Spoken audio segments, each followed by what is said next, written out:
রহমতুল্লাহি ওয়া বারাকাতুহু। আশা করি আপনারা সবাই ভালো আছেন। আলহামদুলিল্লাহ আপনারা দেওয়া ভালো আছেন, আমি ভালো আছি। তো দেখতে পাচ্ছেন আজকে প্রায় 14 দিন হয়েছে কৃমি ডোজ দেওয়া।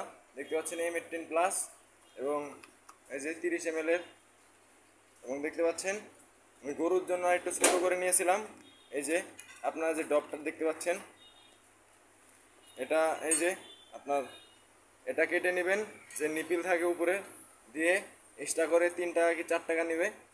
একটা মাথা কিনে নেবেন, মোটা মাথা, এবং M18 প্লাস একমি কোম্পানির এটা। তো এখন 3টি গরুকে আমি দিয়ে দিয়েছি, এটা আমি ভিডিও করিনি যদিও।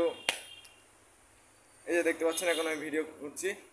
এই যে এটাতে প্রায় আমার মহিষগুলো প্রায় 6 মণ করে হবে, তাই 6 মণ অনুযায়ী 9 মিলি করে আমি M18 প্লাস দিচ্ছি।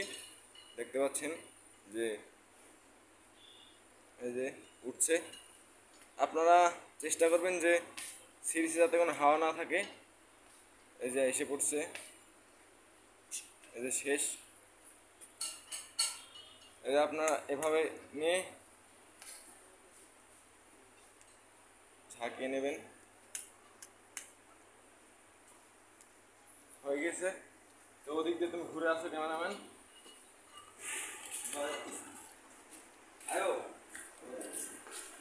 এখন আমি এই মহিষটিকে দেবো।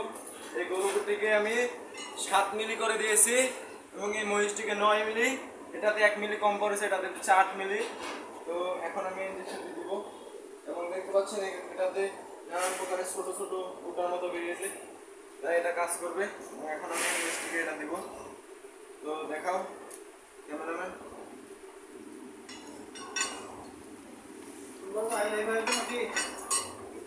তো দেখতে পাচ্ছেন যে কত নাড়াচাড়া করছে। তো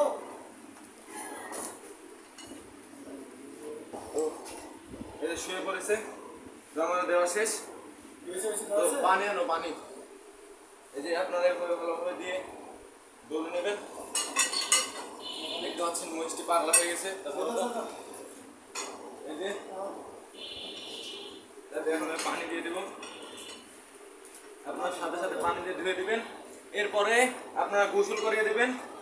অথবা মোটরের লাইনটা দাও, মোটরের লাইন।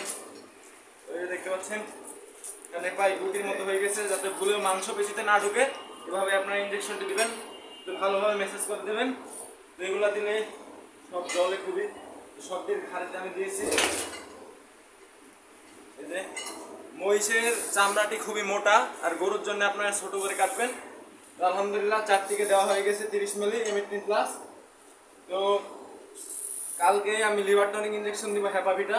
এটা অবশ্যই আপনাদেরকে ভিডিও দেখাবো কালকে, ইনশাল্লাহ আমার ভিডিওটি পেয়ে যাবেন। তো আপনাদের যদি আমার ভিডিওটি ভালো লেগে থাকে অবশ্যই আপনারা লাইক, কমেন্ট, সাবস্ক্রাইব করবেন এবং ছোটো ভাই হিসাবে একটু সাপোর্ট করবেন। আসসালামু আলাইকুম রহমতুল্লাহি ওয়া বারাকাতুহু।